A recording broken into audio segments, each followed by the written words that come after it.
एक बार एक आदमी समुद्र में डूब रहा था और पानी निरंतर बढ़ता जा रहा था और वो पानी की गहराइयों में जा रहा था, लेकिन एक ही बात बार बार बोल रहा था कि मुझे मेरे ईश्वर पर पूरा विश्वास है, वो मुझे बचाने अवश्य आएंगे। थोड़ी देर में एक नाव आती है और नाविक कहता है कि इस पर चढ़ जाओ, तुम्हारी जान बच जाएगी। लेकिन वो कहता है मुझे इसकी आवश्यकता नहीं है, मेरे ईश्वर आएंगे, वो मुझे स्वयं आकर बचाएंगे। नाव चली जाती है। थोड़ी देर बाद हेलीकॉप्टर आता है।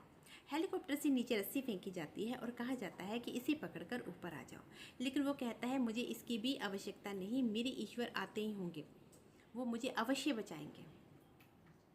तो हेलीकॉप्टर भी चला जाता है। थोड़ी देर बाद कुछ भी नहीं आता और वो अपने हाथ पैर मारता मारता पानी के अंदर ही डूब जाता है और उसकी मृत्यु हो जाती है। मृत्यु के उपरांत जब वो भगवान के पास पहुंचता है तो भगवान से जाते ही यही प्रश्न करता है कि आप मुझे बचाने क्यों नहीं आए? मेरा आप पर इतना अटूट विश्वास था, आपने मेरा विश्वास क्यों तोड़ा? तब ईश्वर मुस्कुराए और बोले कि मैंने तुम्हारी मदद के लिए एक बार नहीं 2 बार आया था। मैं स्वयं आया था, एक बार नाव के रूप में और एक बार हेलीकॉप्टर के रूप में, और दोनों ही बार तुमने मेरी मदद को ठुकरा दिया। कहने का भाव ये है कि ईश्वर हर समय चमत्कार नहीं करते, कभी कभी इंसानों के रूप में भी मदद भेजते हैं। इसलिए पहचानिए और भरोसा रखिए। राधे राधे।